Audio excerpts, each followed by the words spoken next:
নমস্কাৰ, পুনৰ মই আহিলোঁ ফাগুন চ'ত মাহত ফুলা বহুত উপকাৰী মেডিচিনেল প্লেণ্ট বাহক তিতাৰ এটা ৰেচিপি লৈ। অতি সহজভাৱে অকণো তিতা নলগাকৈ বনোৱা বাহক তিতা ৰেচিপিটোৰ কাৰণে মই 3ডাল ফুলি থকা ফুলৰ ঠাৰি ল'লোঁ। তাৰপিছত ভিডিঅ'ত দেখুওৱাৰ দৰে ফুলখিনি মই ঠাৰিৰ পৰা ছিঙি ল'লোঁ।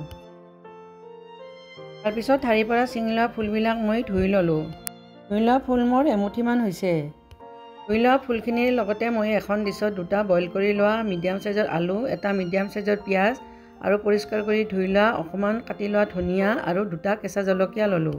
তাৰপিছত পিঁয়াজটো মই ইয়াত মিহি মিহিকৈ কাটি ল'লোঁ আৰু মিহি মিহিকৈ মই জলকীয়া 2টাও কাটি ল'লোঁ। তাৰপিছত বাহক তিতাখিনি মই আলুখিনিৰ ওপৰত লোৱাৰ লগতে কাটি লোৱা ধনিয়াখিনিও লৈ ল'লোঁ। আৰু এইখিনি মই ভিডিঅ'ত দেখুওৱাৰ দৰে পিটিকিবলৈ ধৰিলোঁ।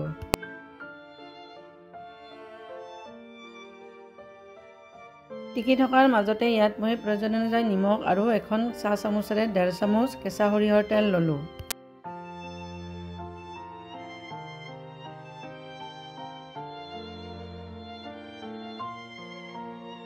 তেলখিনি লৈ এইখিনি মই ভালদৰে পুনৰ মিহলি কৰি ল'লোঁ। বাহক তিতা ৰেচিপিটো মোৰ তৈয়াৰ হৈ গ'ল।